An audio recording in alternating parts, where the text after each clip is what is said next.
Pride and Prejudice, Chapter 6. The ladies of Longbourn soon waited on those of Netherfield. The visit was soon returned in due form. Miss Bennet's pleasing manner grew on the goodwill of Mr.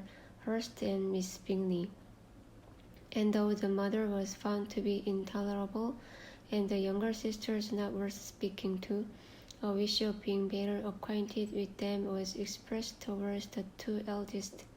By Jane, this attention was received with the greatest pleasure, but Elizabeth still saw superciliousness in their treatment of everybody, hardly excepting even her sister, and could not like them, though their kindness to Jane, such as it was, had a value as arising in all probability from the influence of their brother's admiration. It was generally evident whenever they met that he did admire her, and to her it was equally evident that Jane was yielding to the preference which he had begun to entertain for him from the first, and was in a way to be very much in love, but she considered with pleasure that it was not likely to be discovered by the world in general, since Jane united with great strength of feeling, a composure of temper, and a uniform cheerfulness of manner, which would guard her from the suspicion of the impertinent. She mentioned this to her friend Miss Lucas.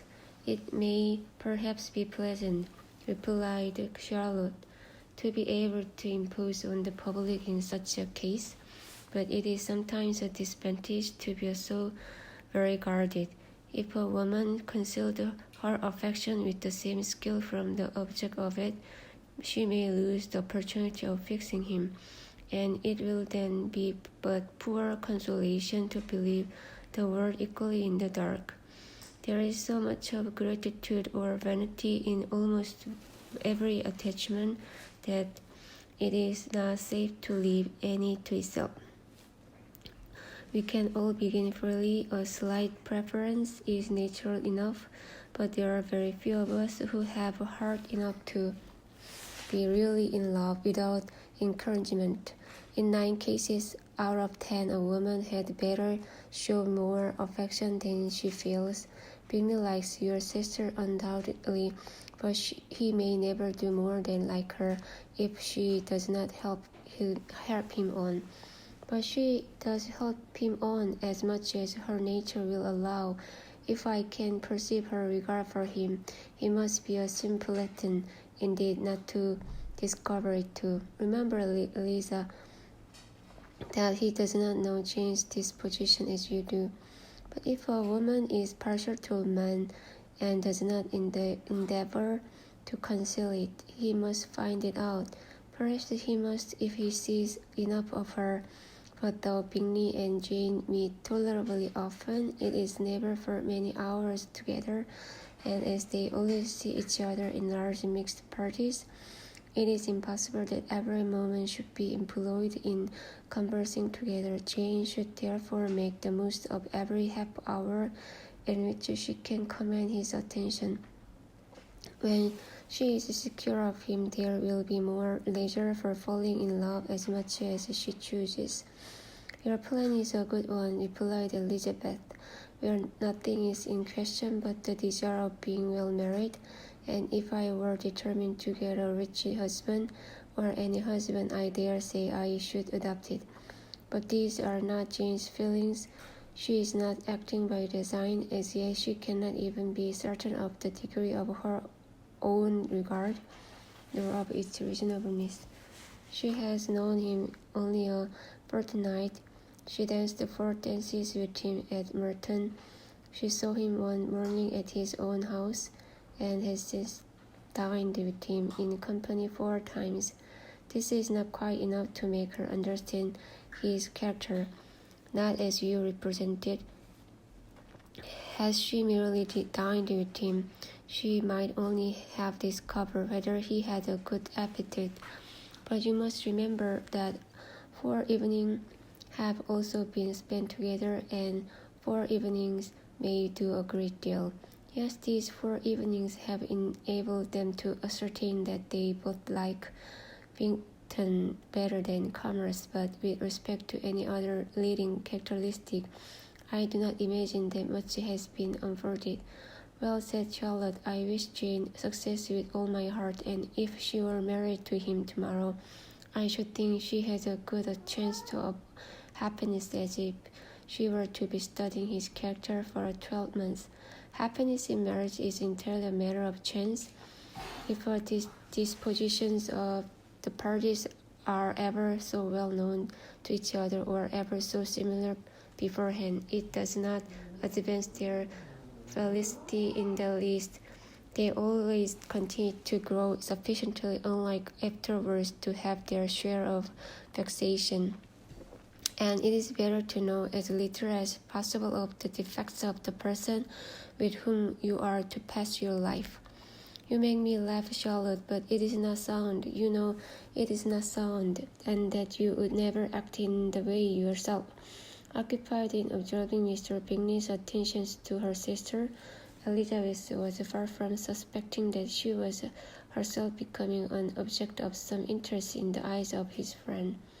Mr. Darcy had at first scarcely allowed her to be pretty. He had looked at her without admiration at the ball, and when they next met, he looked at her only to criticize, but no sooner had he made it clear to him and his friends that she hardly had a good feature in her face, than he began to find it was rendered uncommonly intelligent by the beautiful expression of her dark eyes.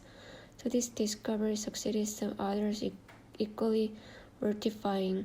Though he had detected with a critical eye more than one failure of perfect symmetry in her form, he was first to acknowledge her figure to be light and pleasing, and in spite of his asserting that her manners were not those of the fashionable world, he was caught by their easy playfulness. Of this she was perfectly unaware.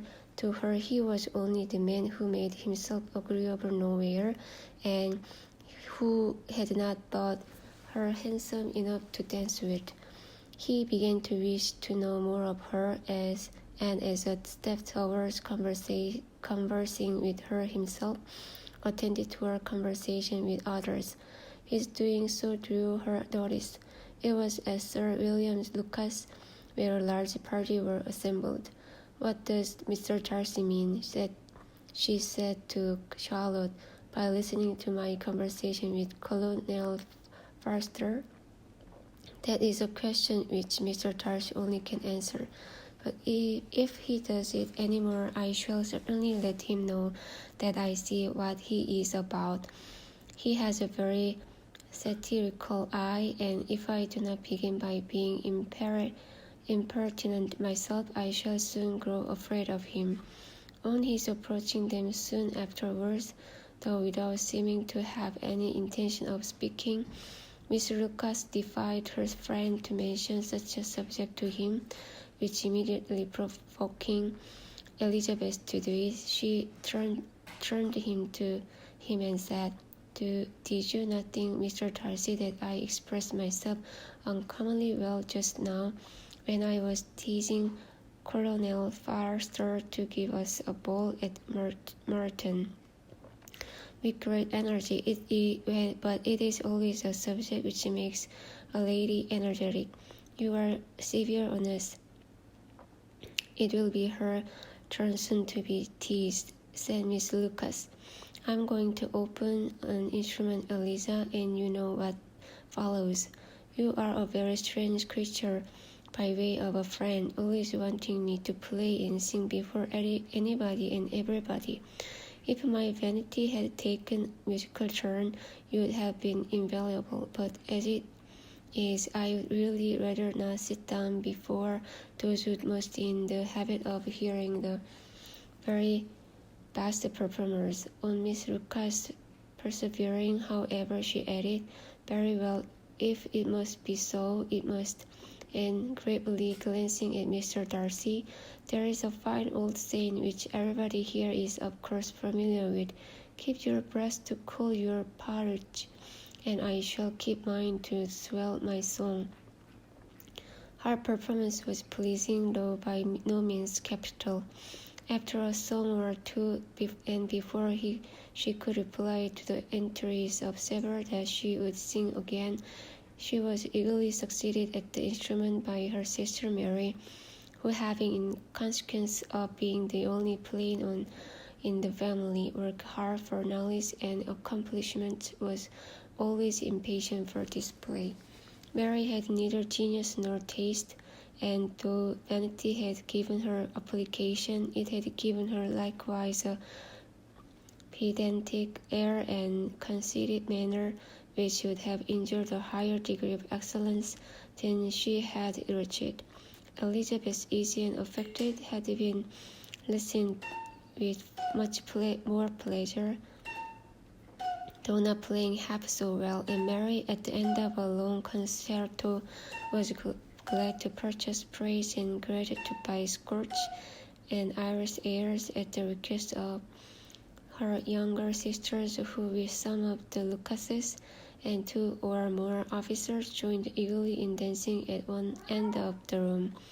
Mr. Darcy stood near them in silent indignation at such a mode of passing the evening, to the exclusion of all conversation, and was too much engrossed by his thought to perceive that Sir William Lucas was his neighbour, till Sir William thus began. "What a charming amusement for young people this is, Master Darcy. There is nothing like dancing after all.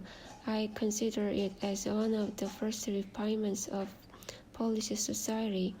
"Certainly, sir, and it has the advantage also of being in vogue amongst the less polished society of the world. Every savage can dance." Sir William only smiled. "Your friend performs delightfully," he continued after a pause, on seeing Bingley join the group, "and I doubt not that you are an adept in the science yourself, Mr. Darcy." "You saw me dance at Merton, I believe, sir." "Yes, indeed, and received no inconsiderable pleasure from the sight. Do you often dance at St. James?" "Never, sir. Do you not think it would be a proper compliment to the place?" "It is a compliment which I never pay to any place, if I can avoid it." "You have a house in town, I conclude?" Mr. Darcy bowed. "I had once had some thought of fixing in town myself, for I am fond of superior society, but I did not feel quite certain that the air of London would agree with Lady Lucas." He paused in hopes of answer, but his companion was not disposed to make any, and Elizabeth at that instant moving toward them, he was struck with the action of doing a very gallant thing, and called out to her, My dear Miss Eliza, why are you not dancing? Mr. Darcy, you must allow me to present this young lady to you as a very desirable partner. You cannot refuse to dance, I am sure, when so much beauty is before you." And taking her hand, he would have given it to Mr. Darcy, who, though extremely surprised, was not unwilling to receive it, when she instantly drew back and said with some discomposure to Sir William, "Indeed, sir, I have not the least intention of dancing. I entreat you not to suppose that I move this way in order to beg for a partner." Mr. Darcy, with great property, requested to be allowed the honor of her hand, but in vain. Elizabeth was determined, nor did Sir William at all shake her purpose by his attempt at persuasion. "You excel so much in the dance, Miss Eliza, that it is cruel to deny me the happiness of seeing you, and though this gentleman dislikes the amusement in general, he can have no objection, I'm sure, to oblige us for 1/2 hour." "Mr. Darcy is all politeness," said Elizabeth, smiling. "He is indeed, but considering the inducement, my dear Miss Eliza, we cannot wonder at his complaisance. However, who would object to such a partner? Elizabeth looked archly and turned away. Her resistance had not injured her with the gentleman, and he was thinking of her with some complacency when thus accosted by Miss Bingley. "I can guess the subject of your reverie. I should imagine not. You are considering how insufferable it would be to pass many evenings in this manner, in such society. Indeed, I am quite of your opinion. I was never more annoyed. The insipidity, and yet the noise, the nothingness, and yet the self-importance of all those people. What would I give to hear your strictures on them? Your conjecture is thoroughly wrong, I assure you. My mind was more agreeable engaged. I have been meditating on the very great pleasure which a pair of fine eyes in the face of a pretty woman can bestow." Miss Bingley immediately fixed her eyes on his face and desired he would tell her what lady had the credit of inspiring such recollections. Mr. Darcy replied with great intrepidity, "Miss Elizabeth Bennet." "Miss Elizabeth Bennet," repeated Miss Bingley. "I am all astonishment. How long has he been such a favourite? And pray when am I to wish you joy?"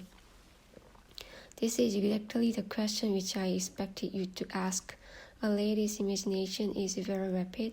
It jumps from admiration to love, from love to matrimony in a moment. I knew you would be wishing me joy." "Now, if you are serious about it, I shall consider the matter is absolutely settled. You will be having a charming mother-in-law indeed, and of course she will always be at Pemberley with you." He listened to her with perfect indifference while he chose to entertain herself in this manner, and as his composure convinced her that all was safe, her wit followed along.